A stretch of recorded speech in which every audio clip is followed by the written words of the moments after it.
Death. Death is a finality.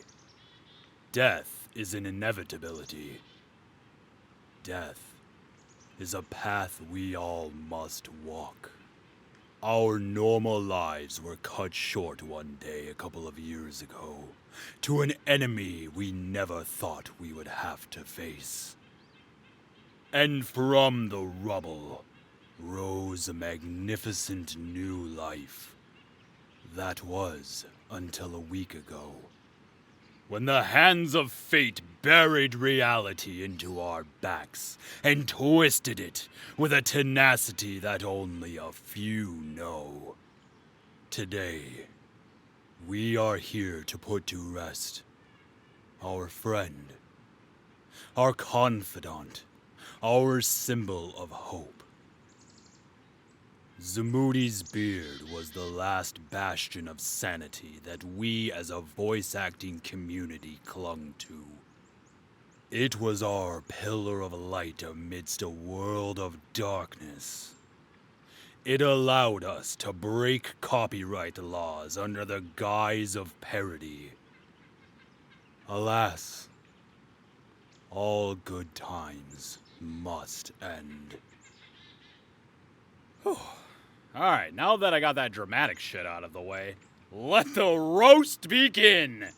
Now, Zamoody, I know I threatened to quit hosting duties for the podcast if you got rid of the beard, but, I just can't. Someone has to be there to help you operate the computer, am I right? Oh, wait. I guess that joke doesn't work now that you no longer look like you've been through multiple wars and are now forced to live on the streets begging for food and clothing every day. Boom! Reality joke. America has a homelessness problem. Got him! Wow, tough funeral. Oh, that's fine. I've asked all your friends and colleagues to come up with some short quips to really get under your skin. To start off with, let's hear it for Burnham. Go get him, buddy. Really lay it on thick. I didn't think it would end this way. End? Is he talking to himself? No, the journey doesn't end here. Shaving is just another path. One that we all must take. The grey rain curtain of this beard rolls back, and all turns to silver shears. Then you see it. What? Gandalf, see what? White cheeks. And beyond, a fair, clean jawline, under a clipped mustache. Well, that isn't so bad. No, it isn't. Okay, that was bizarre. See what I mean about copyright laws, though? Up next, we have Misty and Matman. An ode to a beard. Wait, why does she have a guitar? Oh, whiskers of grey and white, how you delighted my sight. With such power and presence, it truly defined your essence. Gone is the appearance of a wizard. I'm sure you no longer can survive a blizzard? Basically, Zamoody, we're all really gonna miss your beard. It was really rad, but we'll get used to the new look. Eventually. I promise. We won't be silently judging you. Anyway, I just had to give it a final goodbye. So you know how much we really cared. What, too soon? This is just so sad. You know, I still say we should give him a Viking send-off. I have a tugboat full of old fireworks if we need them. I still remember the day I heard that beard. I knew. That's the guy. And now look at him. He's gone from Dumbledore to first year at Hogwarts. You were there at the beginning. I only wish you could see how it ends. Guys, I thought we agreed... never mind. This next person is really gonna tug at your scrotum hairs. Please welcome Princess Pashley! Zamoody, you're a good person. With or without your beard. And think of it this way. You look like 20 fucking years younger. Is this happening? Pashley being nice? Oh, well, this whole thing is going down in flames. Lastly, we have Renara and Grim, who no doubtedly will...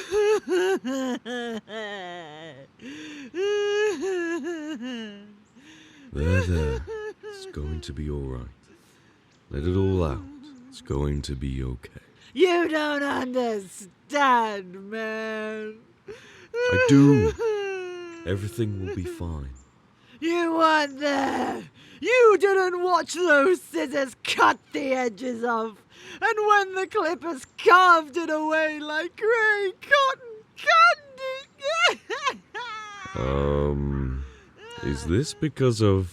It was so voluptuous. So majestical. Did you just say testicle? Majestical, I tell you. Majestical. My dear Ren, Zamoody's beard will forever remain in our hearts. The magic will never be taken away from us. Zamoody will always be our bootleg Gandalf. So we say goodbye to Zamoody the Grey, and welcome to the table, Zamoody the Beardless One. Wow. Incredible. I asked you guys to come up with jokes, not these heartfelt monologues. Like, how am I supposed to end this now? You all know that I use humor to cover up my shortcomings. And now, here I am, trying to hold things together. And...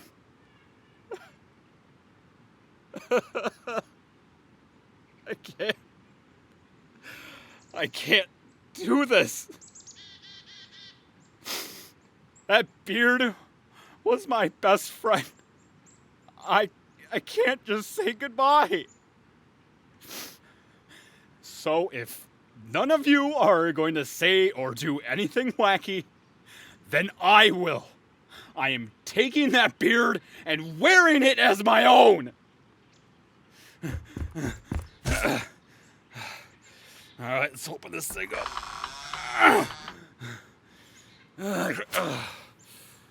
Oh, that's better. Oh man, this thing is kind of itchy. Like, how does anyone, man?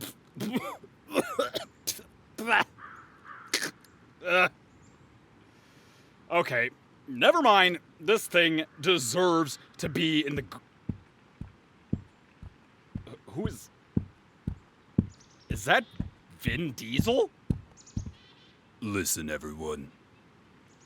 I don't know who this is for, but I want you all to know you will always be with me, and you'll always be my brother.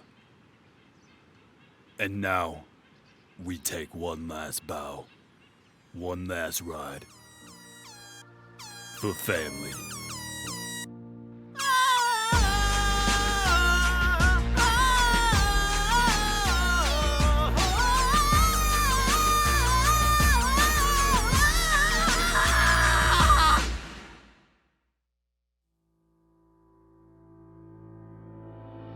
I have no words.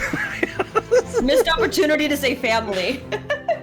I did. He did. You didn't hear the Brother. family part. Oh my god. That was glorious, to say the least. That was, absolutely. Thanks. Okay, Great. well, welcome everybody. Thank you for those that are here live.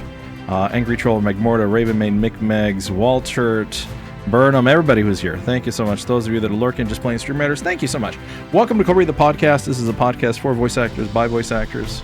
By voice actors, for voice actors, sorry. That's you just heard the eulogy of my beard. So if you're here live, you're the first time that you're seeing me, this is it. I've got scruff because I can grow the goatee after today. So I'm just saving it for my Monday shave. Look, that was awesome, Angry Troll. If you're watching us on YouTube, thank you so much. Or anywhere that you catch your podcast, thank you. Let's address the quick host in the room. Hello, DarlingMissNyx. Appreciate you being here. Ren, unfortunately, not able to be with us today. Hopefully, Ren, if you're watching this, you enjoyed the intro. Before we move on to what we normally do, okay, Eldurrino, because you mentioned in the chat this is a prank. What was the prank? What's going on? So the original intent, or what I led everyone to believe, was that it was going to be a sincere video. It was going to be like very heartfelt, and I made sure to clarify to everyone, I want you to say something nice. And, you know, Pashley being Pashley was like, immediately, how mean can I make it? And I was like, take it down, Princess Edgy, you know, let's make it nice, you know. And so she gave me that, and then so I just kind of turned it around on everyone and turned it into a roast that didn't work. And then Vin Diesel shows up for some reason because I thought that would be funny. So. I'm sure she'll be upset that she didn't get the chance to roast. I'm sure you have some lines around there somewhere that'll be used in future, I'm assuming? No. Oh, okay. All right. Well, no, that was just, I mean, she roasts us every single fucking day that we talk. So this is true. I forced her to say something nice. So get fucking pranked, Ashley. Nice. Well, welcome everybody. Let's go ahead and start our check-ins. Normally we start with Renara, but since we have somebody stepping in, Miss Nyx, please feel free. How has your week been? How are you? Doing great. Yeah. It's been a very busy week. Very, very busy. Ending term, so lots of like final projects and shenanigans. So, but I've been good. How have you been? How's it being like 10 pounds lighter? It has been a very itchy week, I'll say that. Oh, no. Yeah. But I'll get to myself in just a moment. Thanks for being here. Appreciate you making the time. No problem. Yeah. Misty, how are you doing? Slow week, just been stressing again. I did finish the training for what I'm gonna do at work. I'm supporting another client, so this upcoming week will be my first official week supporting that new client. I'm excited. It seems pretty easygoing, so nothing too drastic and like the workload, I guess. Gotcha. I did get the foam panels that I won recently, so I will be setting those up in my closet today. Ooh, yay. Cool. So very excited.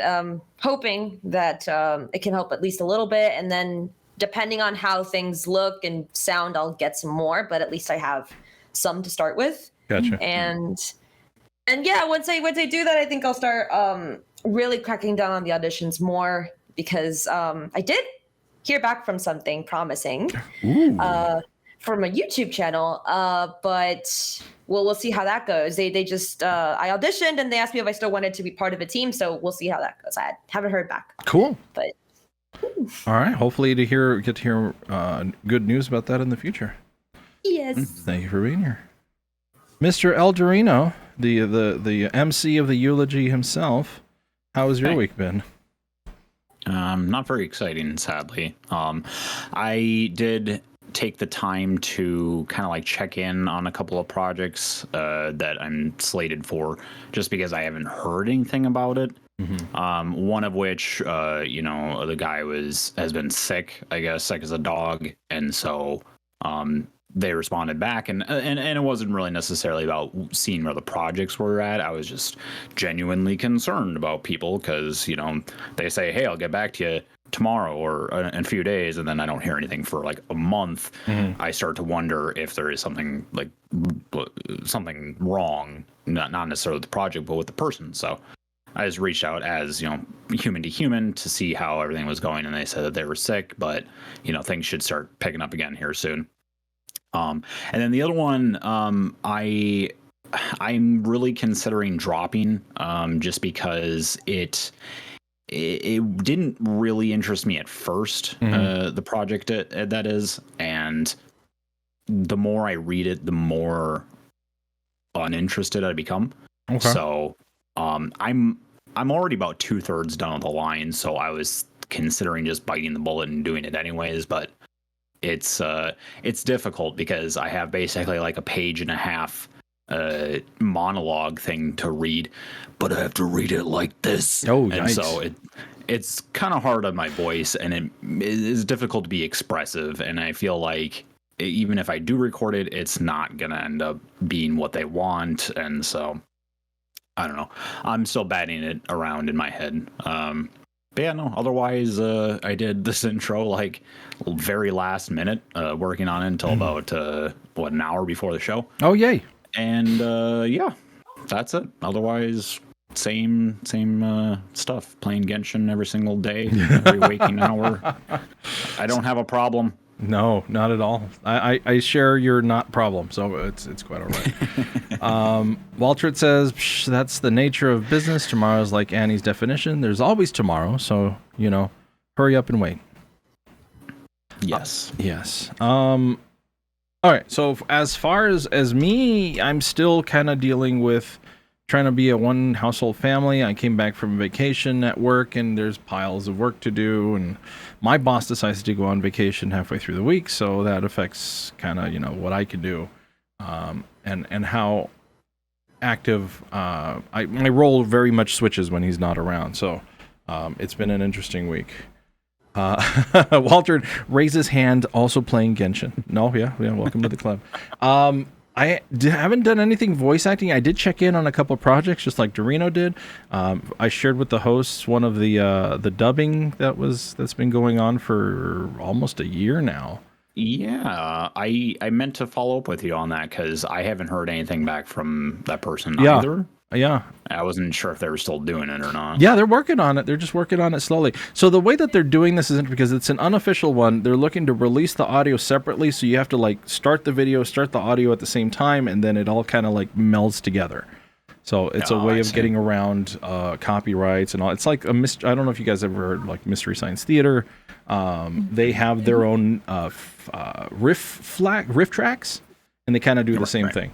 But yeah, that's pretty much how my week has been. I want to talk. So let's address this as well. We were supposed to have a guest today, and unfortunately, guest did not. It didn't work out. So we are going to bring back some Crown Stag video. If we have time, we're going to watch two of them. For sure, we're going to start with one. And this is to do with Fiverr. So the first one that we have is whether or not you can get blacklisted because you're on Fiverr. And I love his take on this, so I'm gonna start playing it here in just a moment. So let me get this all set. So we're gonna start it in 3, 2, 1. What's up, everyone? Welcome back to Crown Stag Voiceover. My name is Neil Glasgow. So in today's video, we're going to talk about getting blacklisted. Ooh. Don't know why I did that. Let's get into it.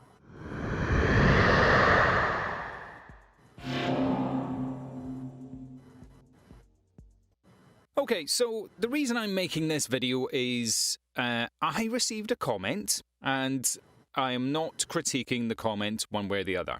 This is the comment. And what I said to Mr. De Villers is, and I hope I pronounced that correctly, is that is absolutely his prerogative. If he doesn't want to work with people and blacklist people who are on Fiverr, entirely down to him. That's not up for contestation. That is how he likes to work. Let me pause it there real quick. Did everybody see the comment? You might read it. I did check something. I saw that second part. Yeah, the simple cheap price is cheap work. So yeah, so here's the whole thing for those of you that are listening in. As a casting director and voice director, any profile I can see on Fiverr goes on my blacklist and never will be working in my studio. Simple, cheap price is cheap work, and I only work for quality work. I don't. Before we start any comment on that, because I feel Misty already might have something to say. That's not okay. I mean, look, the thing is with that kind of site, that's people do that. I do that because we obviously were in a pinch. It's a really good site to get some work, and the good thing about it is that you put your sort of portfolio out there, and people come to you directly. It's a different way for voice actors to get some additional work, and I don't think it's fair to say that just because they charge less, that means that it's cheap work. It's like, that's just the way the site works. It's for people that don't have as much of a budget as like big studios. So we can't, well, at least most voice actors can't charge exponential amounts there or studio rates because they won't get anything. It's for studios, for companies that can pay less. It is, obviously, we wish we could get paid more for stuff like that, but that's just how the site is. If you advertise yourself on there, that's how you're going to work. That doesn't speak to our level of quality or work. I think everyone puts in great quality. So yeah, that's my very first initial comment on that. Okay. All right. Any other thoughts on the process so far? I mean, I've been very open about Fiverr. I'm not a fan of Fiverr. I think the customers are way too harsh on it for the amount of money. It's a lot of work. I'm personally not going to go back in there, or at least not at the rates that I was before, if I ever do decide. I see it as a very closed-minded comment. I don't know, maybe this person got burned by someone in the past, but no matter where you look, there's more than likely going to be very, very good talent. And just because they're not necessarily charging more than, some other big names doesn't necessarily mean that their quality is going to be any worse than, another person's. So I certainly disagree with that comment, but I'm interested to see what Neil might have to say in regards to it. Yeah, I would agree that I disagree. But I've heard a lot of, when I went to On the Mic, even my teachers spoke and they're like, we caution you to go on Fiverr because now more and more casting directors are very weary of people who put their work on Fiverr. And I don't know if they would go as far as blacklist, but obviously they will do research on you. And if they see it there, I think it makes them really skeptical of your work, which I think is a little weird because work is work. And, a lot of us don't have $900 to go on voices.com for a year membership. We can't just fork that out right away. Right. And then even then the work isn't guaranteed. And some of the jobs are for $100. So how different is it than Fiverr? I'm gonna be real. Yeah. But the thing is with Fiverr is that a lot of the clientele on that is kind of that factory mindset of they put it in, they want it back right away. And so when you are on Fiverr, you kind of have to get into that mindset as well. And so I understand where some casting directors might think quality might wane a little bit because it has to, a quick, what am I trying to say? No. It needs you just need to fire that stuff out as fast as possible. It's more about numbers than it is about quality. Sometimes on Fiverr, of course, there's going to be people who put their whole heart and soul into a project, and that's valid. But for people who want to make actual money and a livable wage off of Fiverr contracts, you kind of have to work a little bit like a factory. And so it's one take per customer. It doesn't matter if it's a good take. It just has to be an acceptable take and then go on from there. Okay. So I understand both sides, but I don't agree with being completely forever blacklisted. I think that's a lot of people go on Fiverr, one, because it's accessible, but also a lot of learning voice actors will go on there so then they can get the experience and they can get the training without having to pay hundreds of dollars for a teacher or hundreds of dollars for a class or, things like that. Right. That they can make a few bucks to maybe even build their booth or, so I think it's a very closed-minded, one-way street mindset. Yeah. Where it's if they're on Fiverr and all of a sudden they want to become a more professional working voice actor and maybe get an agent and yada, yada, yada, then once they're with an agent, then they should be totally acceptable to be working for. Right. Yeah. I first off, Raven Main says, entry level once, entry level forever. This director.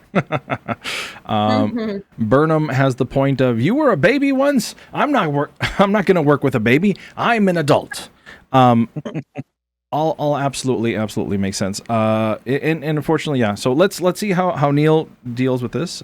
Again, in case I didn't, this is Crown Stag, and I'm gonna make sure that the link is on all the videos. So we'll continue. Fiverr, entirely down to him. That's not up for contestation. That is how he likes to work.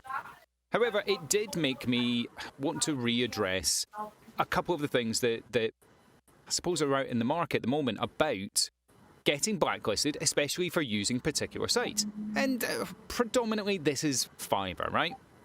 So I've talked about this in Fiverr before, and it's always around, should you be on it?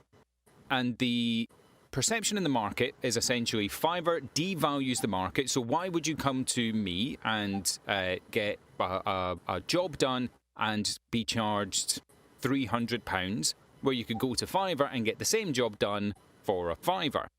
Now, the reality is, and this is the reality, you can get some work done for a fiver. And ultimately, if you listen to someone's work and, well, it's £5 worth of work, you're going to pay a fiver. If you come to my Fiverr profile, for example, I might have a gig on there that says whatever, 5 words for a fiver, something like that.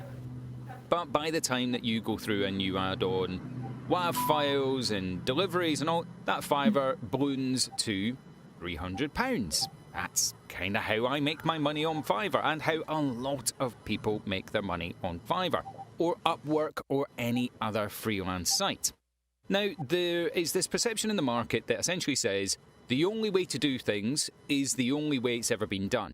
And that's by getting an agent, having an amazing demo, going to these studios, cutting a great demo for thousands of pounds and marketing it out to various studios or whatever it is. And that's how you make your money. You don't go to freelance sites. And I've always had a bit of a problem with that. And this is my personal opinion, okay?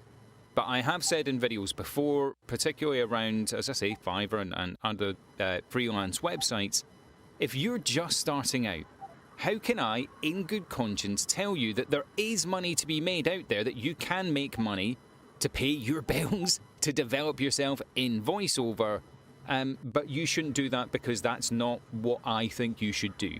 Or you can't go and do that because someone who you've never met, who isn't paying your bills, doesn't think you should do that. I can't do that in good conscience. And I don't know how anybody else can. And when you look at what those platforms were when they started out, they were a complete paradigm shift to what the industry has been used to. And with anything new comes a little bit of fear and adaptation. Stopping in for a second there. So, I mean, yeah, obviously, I've heard it. I think we all have at some point. Stay away from Fiverr. People don't like to see you on Fiverr. And I mean, we've said it here before only because of previous experience. But at the same time, you have somebody like Misty. Misty, you're a champ on Fiverr. I don't know what level you are. And we should probably talk about levels, too, when it comes to how Fiverr works. Yeah. So I was like, I think like level 2 was like the highest I could get at one point because you have to have, you either have to have made a certain amount of money. There's like a threshold in order to get to a certain level, along with stats, like you need to respond within 24 hours. You need to have a certain amount of ratings. Like the requirements grow per level. And then when you get to a certain point, I think I'm not sure if there's anything now past level 2 that you can get on your own. Mm-hmm. I don't think so. I can't remember. But like what I know is that the highest level you can obtain with your own stats, that's like it. Mm-hmm. And anything above that is the system sort of like deems you worthy, or it's like the algorithm sort of sees your work and it's like, okay, you qualify for this. It's not like you can opt for that or you can work towards it. That's what I have a problem with, where I think in some cases you can like submit your stuff for consideration. There's a separate thing for that though. It's not even the levels. It's like a Fiverr Pro, I think that's what it's called, where you can submit your work, and that's specifically for like super professional people. So also Fiverr has grown to where there's a whole section for really pro voice actors now, not even just beginners. where they can submit their stuff and get paid more. And that whole area, that whole area is paid more, and you work directly with businesses and stuff. And that's not something that one can just like obtain by working hard. You need to really like submit and be at the whim of the site. And so this, I mean, it's not something that you can just like walk into, start, dumping stuff down, and everybody's just going to start running at you because you're so cheap. There's a whole science and process and algorithm, which is a giant evil word right now, that goes behind this. Mm-hmm. Okay. And like Neil said, when this thing first came out, is just now you've got all of these people that can record remotely. This is before COVID, before any of that other stuff. And everybody's obviously going to freak out because it's like, well, hell, now they can charge whatever. So that's the whole devaluing of the profession. All right. Any other comments before I go? If anybody needs me to stop or something, just like raise your hand or something, or just get my attention. All right. Let's keep going. It's the big thing around this. The industry has to adapt to platforms like voices.com. That was a paradigm shift. You have to look at, Voice 123 or Badalgo, whatever it is, where you're not having to go through an agent to get your work, where you're not having to go to a studio to get your work, when you can have a booth and work from home and be very good and successful working from home without having to pay all those fees. It's that paradigm shift. And getting blacklisted is one of those boogeymen things that the industry really touts around the place. Now, let me clarify this. If you are of a caliber where you are a known brand, you're a name, if you're known north, right? If you're Troy Baker and you get blacklisted, that will be a big deal because you are a known, Hollywood name, okay? If you're Mel Gibson gets blacklisted because of, whatever Mel Gibson did this week. Blacklisted. I can understand that as a fear because that means that studios aren't willing to take a gamble on you, okay? If you are someone like myself, moderately successful, makes a fair amount of money, my name isn't the thing that people are buying. It's my sound, okay? And I am aware of exactly one time that I have been blacklisted in my entire career, and it is by Mr. DeVillers. And I only know this because I'm on Fiverr. I've made a video on Fiverr. He commented on that, and he's let his views be known. And again, those views are absolutely valid. I'm not contesting them. I've said to him as well, I responded to it. I gave it a thumbs up and a heart, and I said to him, that is absolutely his prerogative. Not up for debate, okay? And this isn't a video to say he's absolutely wrong, or anyone with that opinion is wrong. This is a video to let you know, if you're getting into the market, if there are opportunities for you to make money on whatever platform that is. Why are you concerned about someone who you've never potentially heard of before, blacklisting you on their network? If studios are out there, and believe me, they're not, trolling through the tens of thousands of profiles that are on Fiverr, Upwork, Freelancer, or Voices, or whatever it is, whatever their criteria is to say, well, I'm never going to work for that person. Imagine the man hours and time that takes to just crawl through all of those pages to find a name to go, nope, not on my list. I mean, they sound good, not on my list. It's not going to happen, right? And on the flip side, if they hear your demo and they go, do you know what, I'm going to do a quick thing, and then decide that they don't want to work with you, fine, that's their prerogative. That is a little bit like cutting your nose off to spite your own face. You've heard someone that you like and you're wondering if you can get it cheaper. And if you could get it cheaper, engaging someone through one of those platforms, that's maybe a discussion for another day. But to blacklist someone, it's kind of one of those empty threats, in my opinion, because I've been on all the platforms. I started out not on the platforms, and, I've made money on the platforms because ultimately I'm self-employed and I need to make this money. And I couldn't say to you that there's any big organization out there that I've ever dealt with that have warned me, that have come to me and said, look, we're letting you know that we're aware that you're on there, and if you continue, never happened. I work with the BBC, I work with Bauer Media. I've worked with Disney and Coca-Cola. And guess where I am? On all of those platforms. I have agents all over the world. I have had one agent say to me, please don't be on voices.com or anything like that. And not because I'll get blacklisted, because it's a direct competition to what they do. And I completely understand that. But to have that market, and rather to have that message in the market that if you're on one of these platforms, you better have a pseudonym, you better not be found out, you better not be doing the things that Mr. Mrs. person you've never heard of doesn't want you to do. Screw them.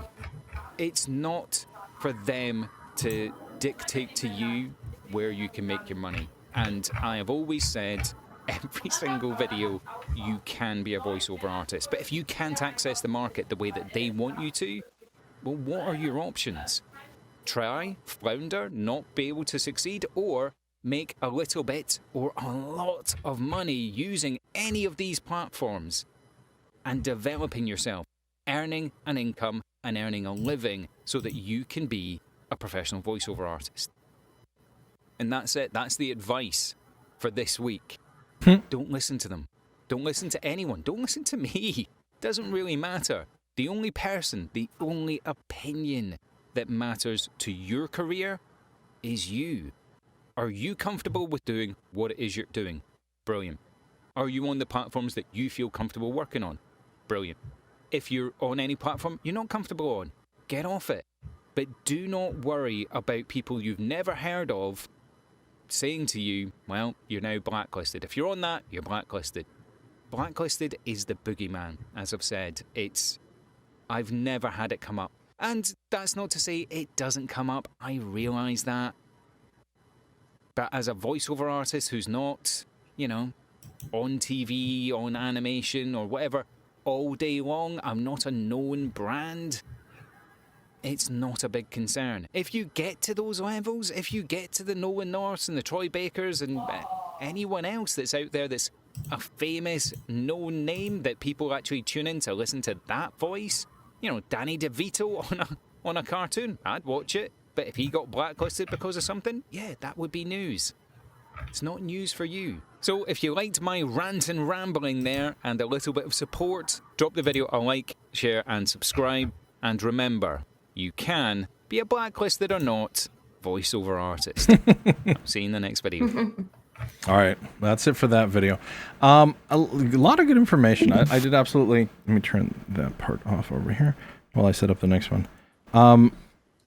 I mean, this is absolutely true. I mean, it's kind of like winning the lottery. If you do get to the Nolan North level, if you do get to, where this may actually start affecting you, then yeah, you know what? Yeah, probably stop what you're doing.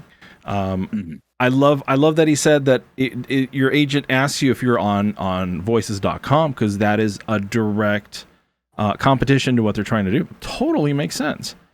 I don't have an agent. I just think I would say no. Go. Don't find. I was gonna say if you are doing work through Fiverr, and Neil kind of touched on this, I don't think you necessarily have to worry about being blacklisted because, as he said, creative directors or producers probably aren't skimming through Fiverr anyways to find, work through there. They're most likely going to be going through companies, organizations, agents. That's how they predominantly get their work because that's how things have been done for quite some time. Obviously, as we shift now into more like remote work eras, which we need to talk about because I've been hearing stuff about that's going away, so that'll be great. It's I don't know. I see it as not something you really need to worry about to begin with, especially if you're just starting out. You're doing this as kind of a part-time thing, whatnot.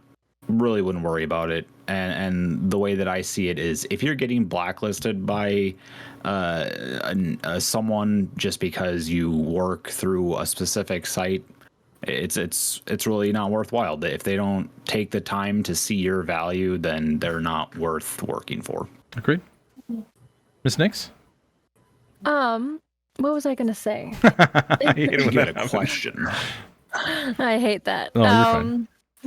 I think I was going to say that I was having this conversation with one of my teachers, and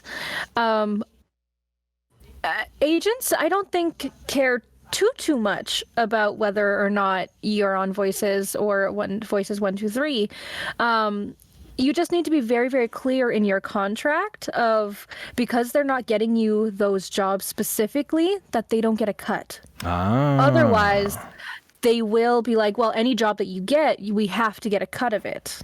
Right. And so you just have to be very clear with that.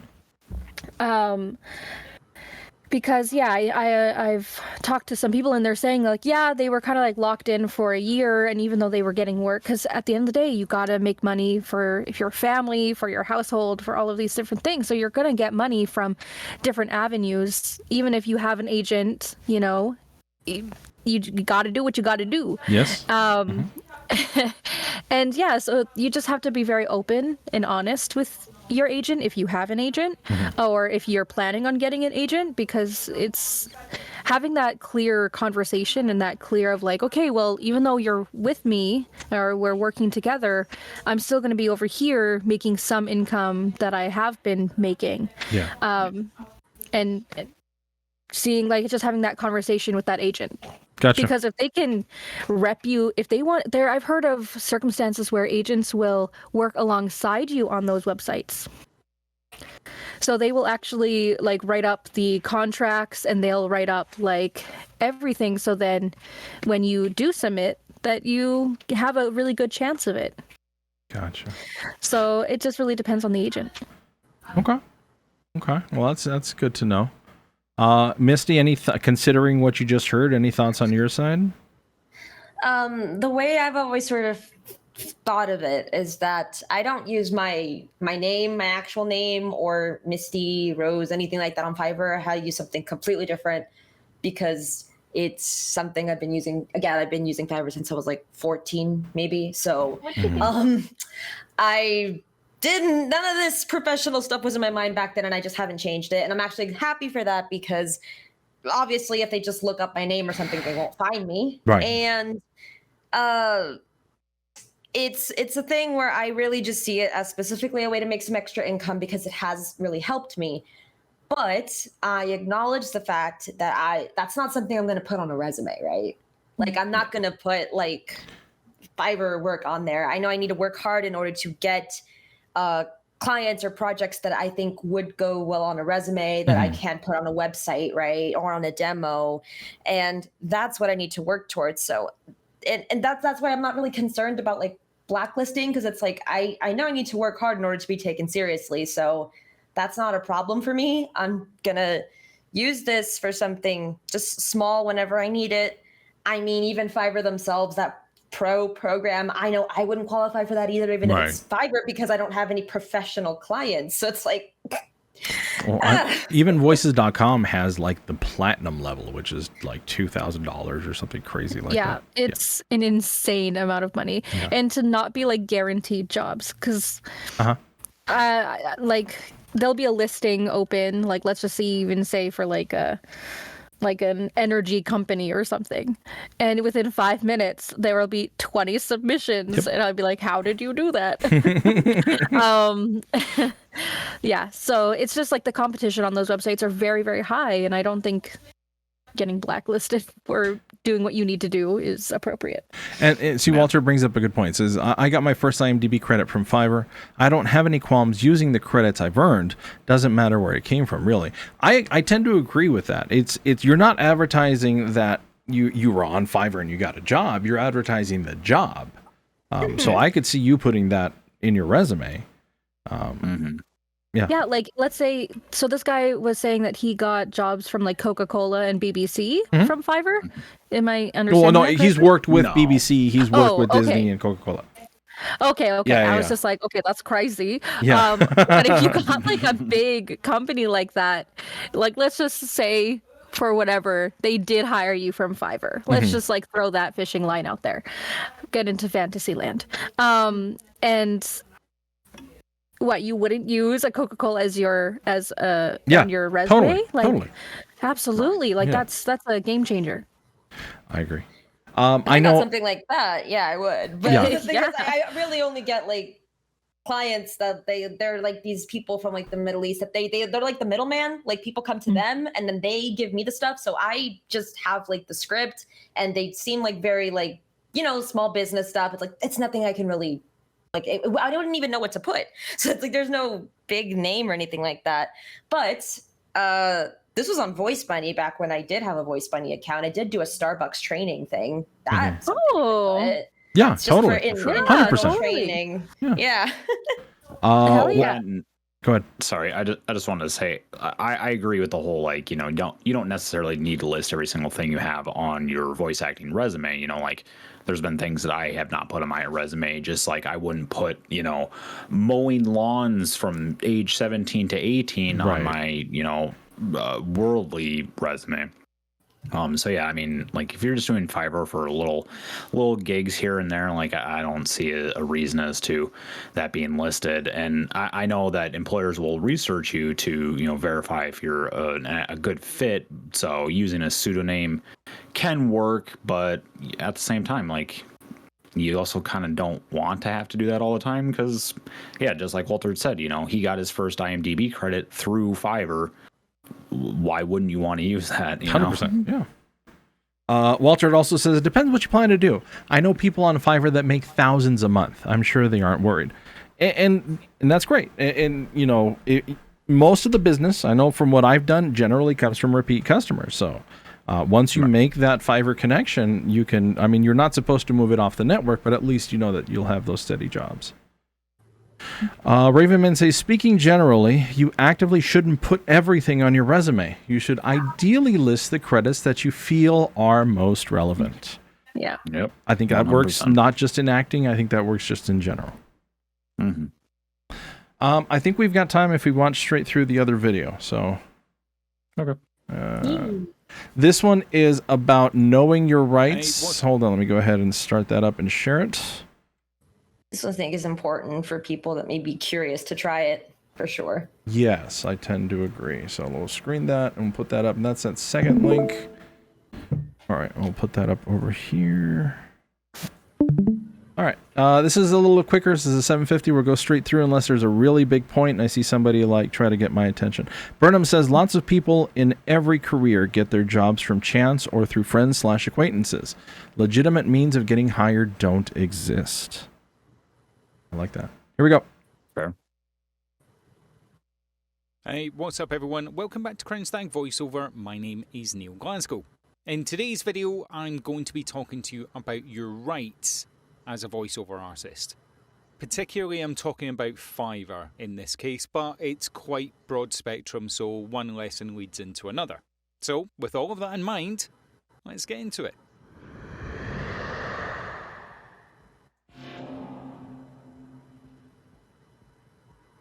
So it's been a couple of weeks now, maybe 3 weeks since I've put out my my last video. Apologies for that. It's just been very busy on my end, which, you know, good problems. I'm always happy to be busy. But in that busyness, something has come up. I'm noticing quite a weird and worrying trend over the last few weeks, particularly, as I say, using Fiverr. Now, let me give you a couple of examples. I've had offers come through, or rather bookings come through. These are normally from people who have not engaged with me first. They're saying things along the lines of, you know, they want the voiceover recorded, but they're not paying for commercial rights, they're not paying for broadcast rights, and in some cases they're not actually even putting in the correct word count for this. Now, what you need to know is that every single one of these attempts to book me, and I do say attempts because I didn't fulfill the booking, and Fiverr, to their credit, did support me in not fulfilling the bookings, is these people have been saying something to the effect of, I'm paying for your voice, so I own your voice. I'm paying for you for this project, so I can use that any way that I like. And that's just not the case. And this comes up whether you're working on Fiverr or Upwork or even just working directly with a client.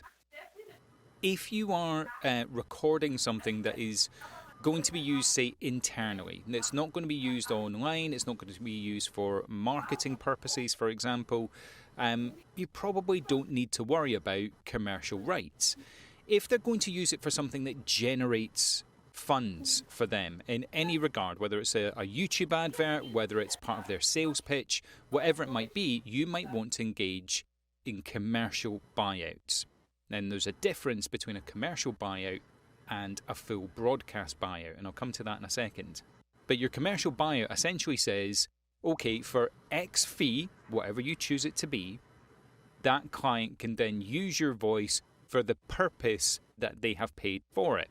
So they couldn't buy commercial rights and then stick it on TV, for example. And I realise that commercial rights sounds a little bit odd, considering it's commercial. It's not an advert. That's not what we're talking about. This is commerce rights, essentially. So it's very important that you be aware of what, A, you should be charging for that, what your rights are, and your ability to actually say no, okay? So with all of these people that have contacted me, they're saying, as I say, to the effect of, well, I'm booking, I'm paying, I get to do whatever I please. And when I've gone back to them and say, well, actually, based on what you've told me, because I always ask, and please always ask, what is the context that you're going to be using my voice on? Find that out before you accept any booking, because what you might find, and what has happened to me in the past, is people engage me for, say, a radio advert. It's only going to play on one station, Neil, and it's going to play for 3 weeks. And actually what you find out is it played on 6 stations for 8 weeks. There's a massive disparity there in what you should be getting paid. Now, if you're engaging in a full broadcast rights, what that is if it's going on the internet, if it's going on radio, or if it's going on TV. So I'm counting my fingers here and you can't see. You need to be aware of where this stuff is going. Even if someone's like, oh, do you know what, I'm just using it for my student project, perhaps. That comes up quite a lot on Fiverr. I'm just using it for this one purpose. It's not going to go anywhere. That's fine. You can agree to that. But also you need to be able to monitor and make sure that it isn't used in any other way. And a lot of people who try to book me are for, say, final projects for game design, which tends to go on to maybe do a little bit more. Or I can't pay you now, but I'll pay you down the line when it gets in there. I wouldn't get involved in those types of projects. So I just wanted to highlight as a very quick video for you, because I realise I haven't got one out in a little while. You are very much within your rights to say no. If you're using Fiverr and someone books you and then you decline or cancel that order, what's going to happen to you is it will go negatively against you. This is where Fiverr, and I'll give them the credit where it's due, I contacted the customer service. I said, look, you can please review the email exchange. They've booked me without consulting me first. They're not doing the right commercial rights, full buyout rights, or word count. I'd like that negative removed, and they have removed that. So they are on your side in that context. Don't go the other way and agree to something and then pull out, because you'll probably not have a leg to stand on. But from a professional booking platform, i.e., someone's coming to you not off of Fiverr, Upwork, or Voices, this is someone who's going to you directly for your work, please always make sure what the intention of the use is. Because if you don't get that right and you don't figure out what a reasonable buyout is, then you're not going to get that booking. And what I would say is a reasonable buyout. So for me, for example, I would charge £300 for my basic studio fee, so just the record. Short term, so maybe say for 3 months, I might charge them another £300. I might charge them £600. If I'm going for a full buyout, do whatever you like with it, it's yours in perpetuity, I tend to cap that at anywhere between £1,200 and £2,000. Depends on the project, depends how it's going to get used, but that encapsulates the buyout as well as the recording. And actually that's a fairly reasonable cost, depending on the client that you're working with, for them to use that copy of your voice in any way that they deem fit. So just have that in mind, and if you are experiencing a similar thing on Freelancer or Fiverr or Upwork or any of these other sites where people are saying to you that no, they own what you are recording because they've paid for the recording, that's not the case. Be aware of some of these underhanded market tricks, especially when you're getting into the industry now, and be aware of what you can and should charge. You don't want to price yourself out the market, but you do want to make sure you get paid. Okay, that's it. Very short video for this week. I will try and get these out faster and more consistent, but yeah, things are just very busy at the moment. If you like the video, please do give it a like and subscribe. And if you've enjoyed any content on this channel, personal ask from me to you, we get about 10,000 viewers per month on the channel, which I'm really... All right, Neil, I'm going to cut you off there, buddy. Hope you don't mind. Okay. And the reason I kind of wanted to talk about this side is because a lot of us, we do actually get paid for some of the work that we do. Do we really know where it's being used? Do we know where it ends up? I know most of us are getting a flat fee for, whatever lines that we're doing, at least with, hey, I'm making a YouTube video, I'm making this other stuff. But there are people out there that want to take advantage and want to charge the least amount of money, definitely for your stuff, and use it in possibly ways that you didn't agree to. Right.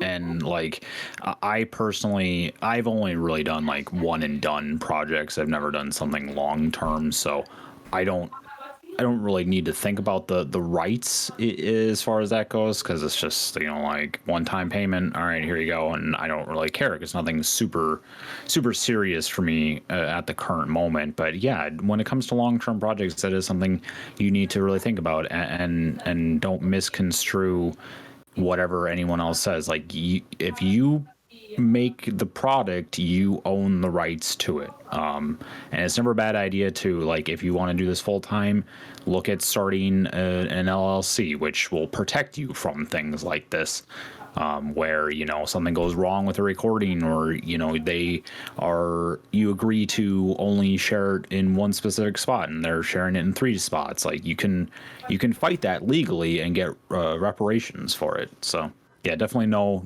your rights. Walter had a point. Oh yeah, I had to decline a gig because I got COVID in January. It showed a negative reflection on my profile until about a week ago. I saw far less traffic or even impressions during that time. Fiverr can be scary if you can't keep that perfect 5 stars across the board. Also said, yep, on Fiverr, the first contact, I definitely asked what the usage will be. And on Fiverr, if they send a message asking how much for XYZ, I get all that information and I make a custom offer through the gig they contact me from. Super smart idea. Definitely the way that you want to do it. Absolutely. Okay. Big thank you again to Neil Glask. Thanks for the videos. As in, this is Crown Stag. I saw Magmorta shared the link earlier. We'll have the links all underneath. Neil, thanks again. We always appreciate it. And we need to have you on here soon. For sure. Yeah, I know. We've been wanting to get you back, and I know you've been interested.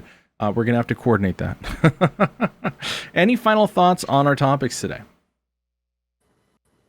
I don't think so. Hey. It's a crazy world out there. Make sure you're absolutely careful in your dealings. Exactly. Yeah. For me, it's just kind of like I don't see a reason why you shouldn't really get some work on there if you can. It's just about being careful with stuff like that, knowing what your work is worth. Of course, even if you're going to be charging way less than typical studio rates, just to start out, just to get experience, still value your work, because they do have that available. You can put stuff like actual. For commercial rights, they do have that. They have like a stipulated price, or you can set the price for stuff like that. So there are ways to make sure that you can get all of that for your work. Just be sure to.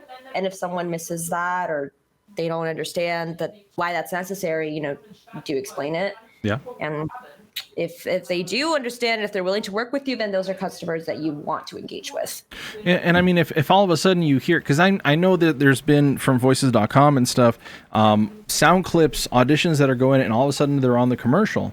Some people are starting to watermark their stuff because of it. Don't be afraid to bring it up against those people and say, hey, we didn't discuss this part, and like Eldurrino says, start talking to a lawyer, figure out the LLC stuff for sure. Because it's your voice. It should be you should have a say on where it's all going to go. And gentlemen, let's go ahead and start closing up shop. Thank you again to the Darling Miss Nyx. We loved you as the fairy, by the way, in that intro. Good. Oh my gosh, everybody did so well on that one. You, Raven, everybody. Everyone did so good. It was phenomenal. How was it so working for fun to get to Renara? do. She is a dream. Oh, good. Yes, she is a dream. She is so kind, and I was like so nervous, and she's like just a ray of positivity, truly. Absolutely. She's so nice. We love having her, and we love hearing those intros. And thanks again. Welcome to the world of Cold Read. You are now I love it. Thank you. You're now part of the lore. So here we go. Yeah. Next week, our intro should be Misty. Yes, thank you, Misty. I look forward to hearing the next chapter in whatever you're working on. Just another client and the doctor. Gotcha. We will definitely figure out what we want, but I mean, if you want to help us out, if you have a topic, if you have a sound clip, if you have a question, you can email us at coldreadthepodcast@gmail.com, coldreadthepodcast@gmail.com, or just join our Discord. In our description, we're going to have our Discord. You can come on in.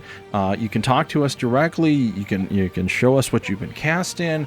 I'm still trying to figure out somebody's casting bot and how that's going to all work, but we will definitely get there eventually. We want this to be a good resource for everybody that's out there and everybody that's learning. And we have a good network of people that are willing to help us out and to listen to your stuff. And we give constructive feedback. Don't be afraid of us. You just saw last episode. We listened to a whole bunch of demos. And hopefully, I saw that who was it? It was Conrad that saw our feedback. Yeah. And and liked that. Yeah. That and Liz Plant, I forwarded the episode on to her, and she'll be our guest next month. Hey! See? Connection just off of that. Very awesome. Well, guys, until next time, thank you so much for being here. Appreciate it. I normally pass this on to Renara and say, give us the positivity of the week. Darling, you want to give us a shot? Oh, no. I would say don't overthink it. Just go in, be your best self. You are where you are for a reason. You got it. Just keep trucking through. It'll be a-okay. Any little hump or dump that comes along your way, you can climb out of it, climb over it. And we believe in you. I love it. Thank you so much, everybody. We'll see you all next time. Bye-bye. Bye. Drink water. There it is.